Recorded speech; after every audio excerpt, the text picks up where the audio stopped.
Dobro jutro i dobrodošli nazad. Jutro se nalazimo u potkrovlju zgrade gdje radim izgradnju dva odvojena stana i kao što znate manji stan sam već formirao. Ovo su vanjski zidovi. Također uradio sam i pregradne zidove u samom stanu, tako da imamo napravljenu spavaću sobu, kuhinju, trpezariju, dnevni boravak.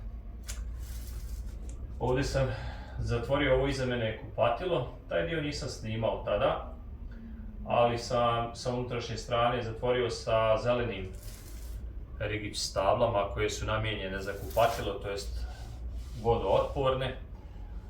A za danas imam montažu vode i odvoda. Tako da bih trebao sad da uradim kupatilo, ovo ovdje iza mene, i kuhinju. S obzirom da u kupatilu imam dosta više posla, a danas sam već išao u nabavku materijala, tako da ću krenuti od kuhinje i završiti kuhinju, a kad završim sa kuhinjom, onda ću prijeći na kupatilo. Idemo. Nalazim se u dijelu iza kuhinje, znači iza ovog zida je kuhinja, dok ovdje imam odvod i imam dolaz vode. Također ovdje imam jedan ventil, a imam i glavni ventil u hodniku. Taj glavni ventil sam zavrnuo i sada ću skratiti ovu cijev jer moram da izmjestim priključak, to jest ventil i završno koljeno. Također ovu cijev za odvod treba da prebacim iza grede.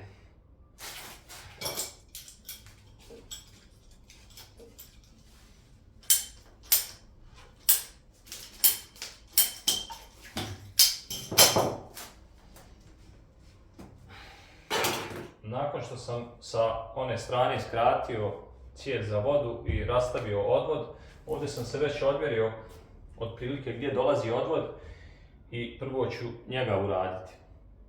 Ovdje sam kupio kroner za rigips, set kronera, kao većinu alata što sam morao kupiti jer nisam imao ništa od toga. Da bi prošlo, moram da probušim ovdje, već sam obilježio tačno i da prođe ova cijev, to je koljeno s druge strane.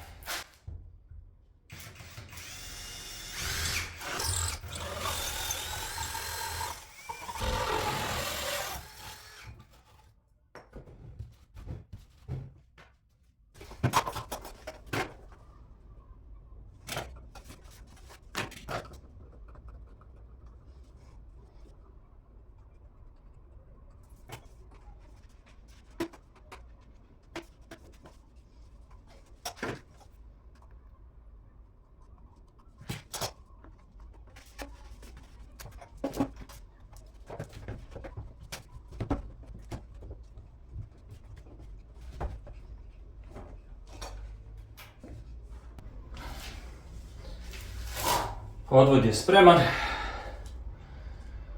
Sad je ostalo još da odvedem ovu zelenu cijev i da stavim završno koljeno, to jest ovaj komad cijevi moram da vratim sa ventilom i gore da dođe završno koljeno.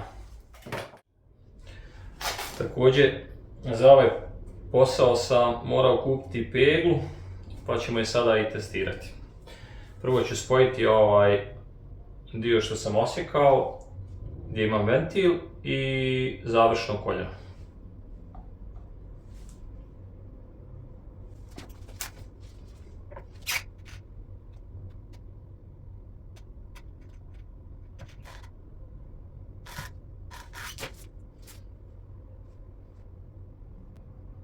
Nakon varenja potrebno je da zadržite 10-20 sekundi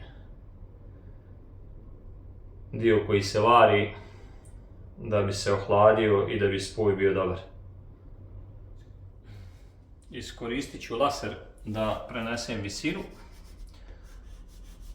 Ovdje će ići završno koljeno.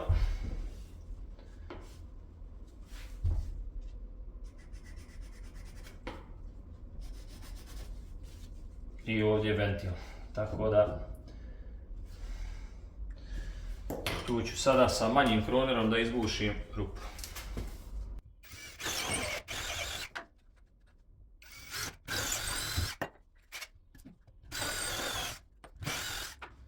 Ovdje sam demontirao sada odvodnu cijev radi lakšeg pristupa i tu sam već zavario jedno koljeno pod uglom, tako da ovo koljeno prati cijev dole jer tu se mora spojiti. I sada ću zavariti ovaj dio cijevi.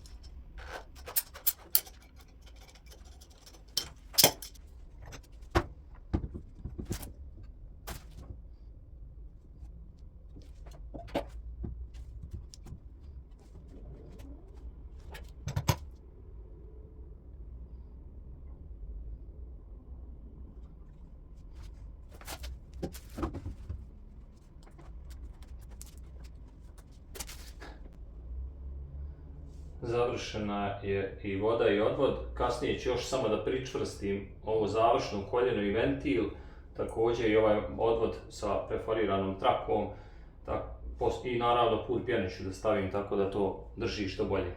Sad ću vam pokazati s druge strane kako to izgleda, a onda nastavljam u kupatilu. Evo kako to izgleda sada sa strane kuhinje. Ovo je odvod FI50, ovdje imamo ventil dolaz vode, a gore je završno koljeno i tu će ići ventil. Ovdje nije dovedena topla voda iz kupatila, tako da će ovdje ići mali bojler za toplu vodu i možda će biti tu mašina za suđe, tako da ću to da riješim sa ventilom sve. Dalje nastavljam kupatilo. Nakon što sam završio kuhinju, dalje radove ću nastaviti u kupatilu i ovdje dole je dolaz vode u kupatilu, tako da ću prvo prosjeći ove profile kuda će proći topla i hladna, to jest dvije cijevi trebaju da prođu. Tako da ću to sad prvo obilježiti, a zatim prosjeći.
Ovdje sam prosjekao sada sve profile.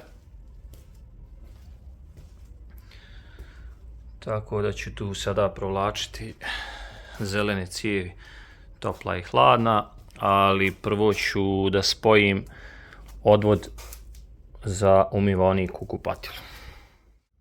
Ova zelena cijev i ventil je dolaz vode za kuhinju za ovaj veći stan, drugi stan koji će se kasnije raditi. Ovo ću ostaviti za kuhinju odvod, a ovu ću iskoristiti za umivaonik u kupatilu u stanu koji trenutno radi.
To je otprilike to. Ovaj dio sam završio, ovdje je umivanik. Ovdje će biti tuš kabina. Sad ću vam pokazati taj dio što je odrađen. Evo ga. Znači umivanik. Tuš kabina, topla, hladna i ovaj dio vodi sad prema dolaznoj cijevi. Ona je Fi 25 i sad je ovdje ostalo da spojim ove cijevi, da uradim sa druge strane odvod za veš mašinu. Dolaz za veš mašinu, bojler, topla, hladna i dolaz vode za veš mašinu i vodokotlić. Tako da ću sad nastaviti ovaj dio ovdje da radim.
Ovo je bio i posljednji var što se tiče vode u stanu.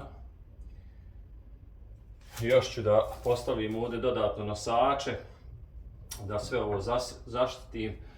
Ovdje također gore, sve to lijepo da zaštitim i sad ću vam pokazati čitav rad.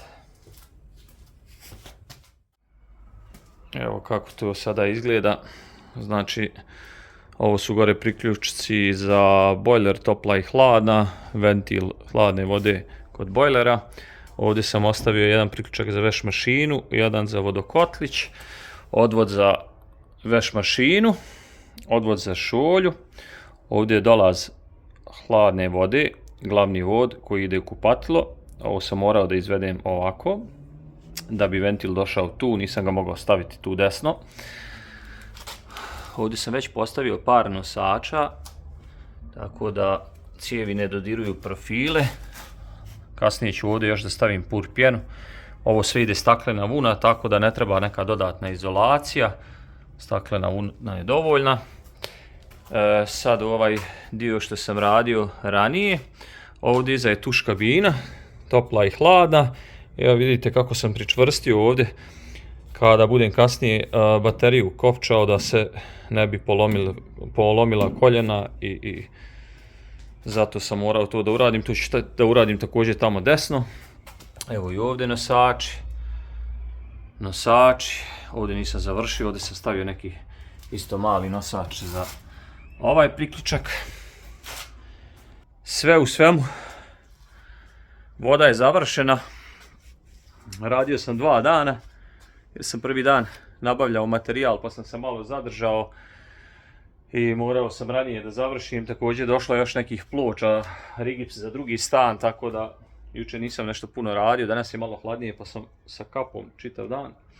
U svakom slučaju zapratite profil, lajkujte ovaj video i podijelite ga sa prijateljima, a mi se vidimo kroz par dana u novom videu. Pozdrav i vidimo se!